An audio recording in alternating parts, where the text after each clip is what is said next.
in our next lesson. So what I want you guys to do next is start on another page, because we're going to start a new topic. Because it's the month of Ramadan, it's the month of Quran. I thought it'd be good if we go through some of the commentary or some of the surahs and some of the aspects related to the Quran.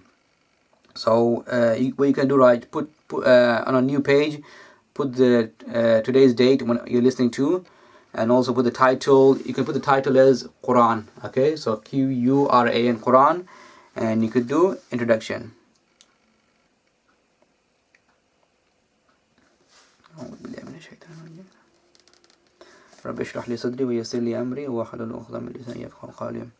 So inshallah, as I mentioned to you guys, and I keep saying to you guys over and over again, one of the adab of reading the Quran, or just before starting to read the Quran, you should always start with A'udhu billahi minash shaitanir rajim. So if you're starting a new surah, then you will read A'udhu billahi minash shaitanir rajim, Bismillahir rahmanir rahim. Whereas if you're reading a sabak, like those long surahs, Surah Baqarah, Surah Nisa, whatever it is you're reading, and you're starting in the middle of the verses, then when you open, then you always start with A'udhu billahi minash shaitanir rajim. And if you pause for whatever reason, like you close your Quran or you talk or something like that, and when you go back to reading your Quran, I say to you guys always start, first thing you should do, right, you should say A'udhu billahi minash shaitanir rajim. So what I'll do is I'll quickly give you a commentary or explanation of what that means. So when you say A'udhu billahi minash shaitanir rajim, what we're doing is really we're seeking refuge in Allah from shaitan. So and the other thing is, I think most of you, mashallah, are getting it right. Remember when we say A'udhu billahi is A with the Hamza, okay? There's A with the A, Ru, then Ain, okay? A'udhu billahi, because some people read A'udhu, like they start with the Ain. Or some say A'udhu, like they join the A with the Ain. So the correct way is A, like Hamza, and there's a Fatha on top, A'udhu, okay? A'udhu. So make sure you get that right, okay? Some of you, I keep reminding you, but most of you, mashallah, have got it right now, because the A has its own meaning. Because remember what I said to you, right? Quran, every letter, the words, if you change them, then if you change the letters or if you don't pronounce it, then it changes its meanings. So the Hamza, the A, and the Hamza as in like Ha Mim Za, that's a name, okay? Like Hamza, uncle of Prophet ﷺ, okay? But the Hamza, the letter, that has its own meaning, own understanding. So when we say A'udhu, A'udhu means I seek protection, okay? So when you say A'udhu, like when you're saying I seek protection, or I'm leaning, like basically it's like, to example, like you're holding on to something, you're leaning towards something, okay? Or someone, you could say. Who? Towards what? Billahi, okay? In Allah, okay? So you're saying I'm seeking protection, or I'm leaning, or I'm holding on to Allah.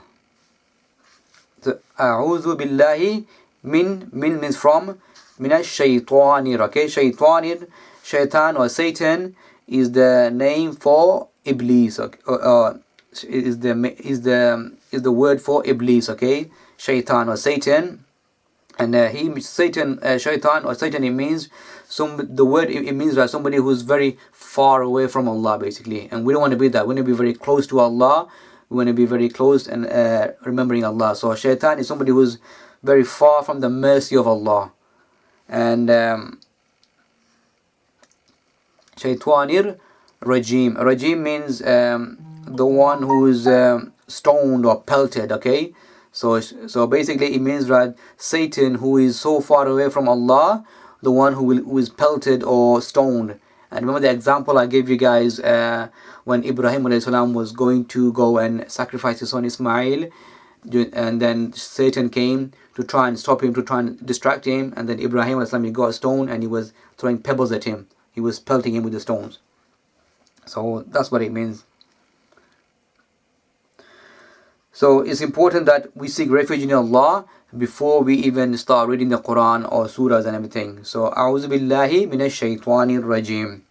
So what it means, I seek protection, or I'm leaning, or I'm holding on to Allah from shaitan or Satan, from the one who is cursed or the one who is stoned regime. That's what it means. Because it's very important that we sort of run towards Allah. We sort of go towards Allah. And in the Quran, Allah SWT says in the verse, "Fafirru ila Allah." It means flee to Allah. Okay, so we should be like running towards Allah. Anything we do right, we should be thinking that we're running towards Allah. Fafirru ila Allah, run to Allah. So even though you might be thinking, I'm reading Quran, it's something good.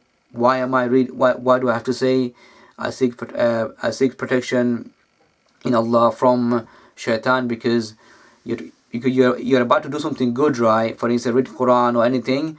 That's when shaitan is going to come to try and distract you, to try and stop you from doing the good deeds. And the A'udhu Billahi Minash Shaitani Rajim, that's also a dua as well. So if you could read that as a dua as well for protection, and that comes from Salama, who was the wife of the Prophet ﷺ, the mother of the believers. She mentioned that A'udhu Billahi Minash Shaitani Rajim is a form of dua as well.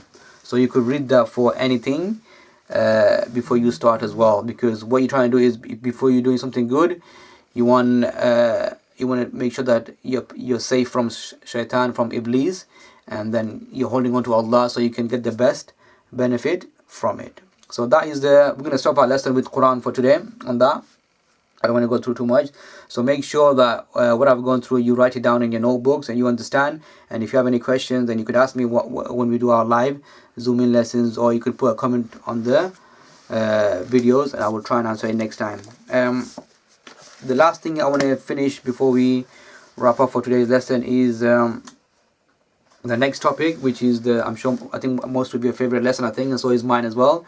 We're going to continue with our lesson Shamail. So if you want to start on the next page, put the title Shamail, put date, and put the title as Fruits which the Messenger of Allah sallallahu alaihi wasallam ate. So we're in chapter 19. So I'm going to quickly read a few hadiths and I will give an explanation or commentary of it. So first hadith is from Abdullah ibn Ja'far, who said Prophet sallallahu alaihi wasallam would eat cucumber, is qitta, together with fresh ripe dates. And Sayyidina Aisha relates, the wife of the Prophet ﷺ, said the Prophet ﷺ used to eat watermelon together with fresh ripe dates. And Anas ibn Malik, who was a young boy at that time and who accompanied the Prophet ﷺ for 10 years, he said, I saw the Messenger of Allah ﷺ combine between eating watermelon and fresh ripe dates. So here it mentions two fruits. Okay, so Prophet ﷺ, he liked to eat either cucumber or watermelon with fresh ripe dates. So dates are three types. You have a fresh one, which you could say like a very soft, and then you have slightly dry one, which is a bit harder, and then you have a very dry one. So here it's talking about the fresh ripe one. So normally, if you ever look at dates, initially they look like a hard plum. If you try eating that, it's going to be very bitter. It's not very nice. So what they would do, they would get that and they would leave it, and it would allow it for it to soften basically, and that's what fresh ripe dates are. And the Prophet he would mix it. He would eat it with watermelon, and also he would eat it with cucumber as well. Abu Hurairah said, whenever people would see first fruits of the harvest, they would bring them to Messenger of Allah ﷺ. When the Messenger of Allah ﷺ would take them, he would say, "Oh Allah, bless us in our fruits, bless us in our city, bless us in our sa'a and mud. Oh Allah, Ibrahim is your servant, intimate friend, Khalilullah, and Prophet. I am your servant and Prophet. He prayed to you for Makkah. I prayed to you for Medina, as he prayed to you for Makkah, and more like it." Then he would call out for the youngest child, and he could see, and give him that fruit. So what would happen whilst Prophet was in Medina during the harvest season? The first fruit that they would get, the people would bring it to Prophet and give it to him. The first, you could say, a bunch of fruits or whatever they harvested, and then Prophet he would make dua for the city and for the fruit, and then he would find a young child, whoever was the youngest child there, he would call them over, and he would share the fruit with them. So that is a great sunnah as well. So Prophet whenever he was given something, he liked to share that as well.